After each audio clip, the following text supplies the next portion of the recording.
Good job, Kina. Watch out. Watch your way. Sus, hey, Kina. You're not driving your scooter. Skaluoy pod. Look at Kina. She's so fast now. Of course, you're faster lang because you're the bigger one.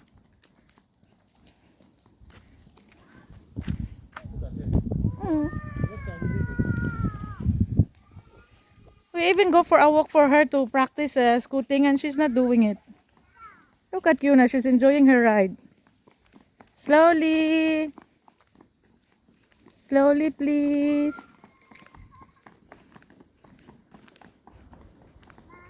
Kika, watch out for the car. Kika, go stay in the side.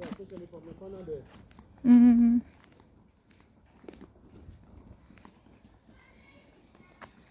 So far, Dada, from home to here, Yuna is riding her bicycle. Yeah, that's why she'll be strong. Wait. In the others? Is this the cornfield? No, here. Where you're going? Here. That is somebody's house. Here, Kina, come. Kina. Follow, watch out. Kina, watch out. Here, follow Dada. Here.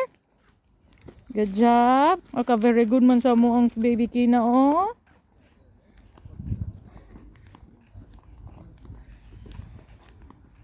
Go fast.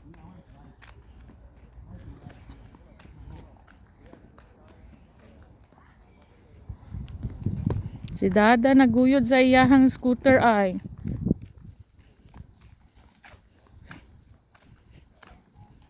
Good job, Kina. Oh, they don't have a cornfields anymore? They harvested already? Ay.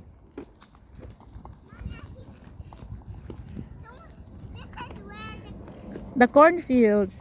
Look in the other side, there's a lot still of corn. Mga what guro ko corn dere para na ami panyapunon.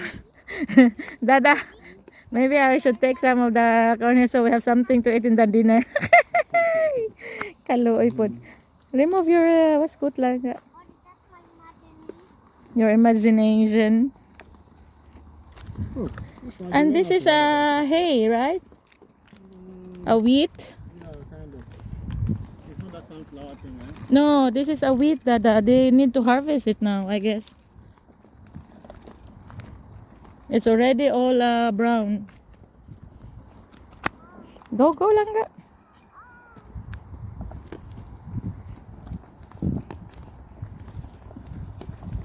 Doon naman sa kabila is corn fields. Hey, Kyuna is coming. Why is it so loud now? What loud? Come on. Those are the grasshoppers. Yeah. This grasshoppers so loud now. Yeah, because they're hearing human beings there. They are also like, Yeah, right. go away.